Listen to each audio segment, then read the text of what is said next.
정부 정책과 세종시 부처들이 뒷이야기를 들려드리는 세종청사입니다. 최근 기획재정부 고위 간부가 사기업으로 자리를 옮길 것이라는 소식이 전해지면서 관가가 술렁였는데요. 여기에 내년 총선을 앞둔 추경호 경제부총리가 올해 안에 물러날 것으로 예상되면서 기재부가 뒤숭숭한 상황입니다. 자세한 내용 경제부 정윤영 기자와 이야기 나눠보겠습니다. 정 기자, 기재부 국장급 인사가 사기업 이직 소식이 있죠. 네, 최근 사표를 낸 기재부 A 부이사관은 퇴직공직자 취업 심사를 거쳐서 삼성전자로 이직할 예정인 것으로 전해졌는데요. A 부이사관은 행정고시 42회로 2018년에서 2020년 문재인 정부 경제수석 비서관실 행정관을 지냈고요. 현 정부 대통령 비서실 행정관을 역임했습니다. A 부이사관은 내부에서 일을 잘한다는 평가를 받았는데요. 사기업을 간다는 소식에 기재부 내에선 뜻밖이라는 반응이 나왔습니다.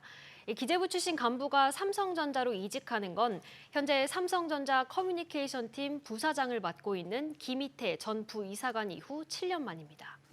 정 기자, 기재부 외에도 다른 부처에서도 일반 기업으로 이직하는 간부, 공무원들이 늘고 있는데 그 이유는 뭐라고 할 수 있을까요? 네, 먼저 연봉 차이를 들 수 있는데요. 한 과장급 공무원은 전문직이나 대기업 직원으로 일하는 또래 친구들과 비교해보면 회의감이 들 때가 있다고 토로하기도 했습니다. 물론 공무원이라는 직업이 돈을 바라고 하는 일은 아니지만 잦은 경무와 근속 연수에 비해 월급 상승률이 크지 않다는 겁니다. 특히 기재부의 경우 내부 승진이 빠르지 않다는 점도 구성원들의 사기를 꺾는 요인 중 하나인데요. 행시 동기인데도 기재부에선 과장급, 다른 부처에선 국장급인 경우도 심심치 않게 볼 수 있습니다. 이런 가운데 지금 현재 국회의원 신분이시죠. 추경호 경제부총리 총선을 앞두고 기재부 내에서 이 거취가 어떻게 될지에 관심이 쏟아지고 있죠. 네, 맞습니다. 이 추 부총리는 일단 말을 아끼고 있는데요. 이 관련 발언 직접 들어보시죠.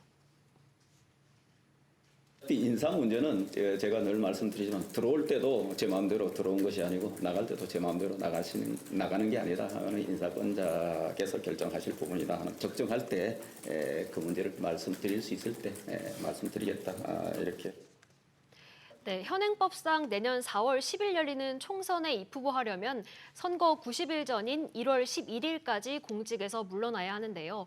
내년도 예산안까지 처리하고 연말쯤 그만둘 것이란 전망이 나옵니다. 추 부총리는 경제 컨트롤 타워 역할로 국내외를 오가는 와중에도 최근 지역구인 대구 달성군을 찾아 표심을 관리하는 모습을 보이기도 했습니다. 추 부총리에 대한 관가의 평가는 좀 어떤가요? 네, 올 초 기재부 직원들이 뽑은 닮고 싶은 상사 최다 득표자로 선정되기도 했는데요. 한 과장급 직원은 여러 부총리를 모셔봤지만 세 손가락 안에 꼽을 만큼 좋으신 분이라며 이름과 얼굴까지 기억해 주셔서 놀랐다고 말했습니다. 최근 기재부 직원들과의 소통을 위해 마련된 타운홀 미팅에선 추 부총리에게 몇 년 더 부총리로 일해달라는 요청까지 나오기도 했는데요. 추 부총리 출마 시기가 임박해지면서 기재부에서는 다음 경제부총리로 누가 올지에 대한 함합평이 이른바 복도통신의 화제로 떠올랐습니다. 이야기가 나왔으니까 차기 경제부총리 후보로 어떤 인물들이 지금 거론되고 있나요? 네, 일단 관가 안팎에서는 최상목 대통령실 경제수석, 주영한 전 산업부 장관, 이창용 한국은행 총재 등이 거론되는데요.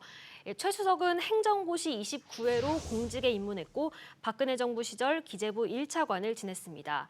경제에 대한 식견이 높고 업무 처리가 깔끔하다는 평가가 나옵니다. 주 전 장관은 행정고시 26회 출신으로 기재부 1차관, 산업부 장관을 역임한 인물입니다. 조직 장악력이 뛰어나고 책임감이 강하다는 평가가 있습니다. 이 총재는 미국 로체스터대 조교수, 서울대 경제학부 교수로 재직했고 IMF 아시아 태평양 담당 국장을 맡아 일한 경험이 있습니다. 경제금융 전문가로 글로벌 인맥도 탄탄한 것으로 알려졌습니다. 한 기재부 관계자는 새 부총리가 옴으로써 조직에 새로운 변화가 필요할 것 같다며 정부의 개혁 과제를 속도감 있게 추진할 수 있는 인물이면 좋겠다고 밝혔습니다.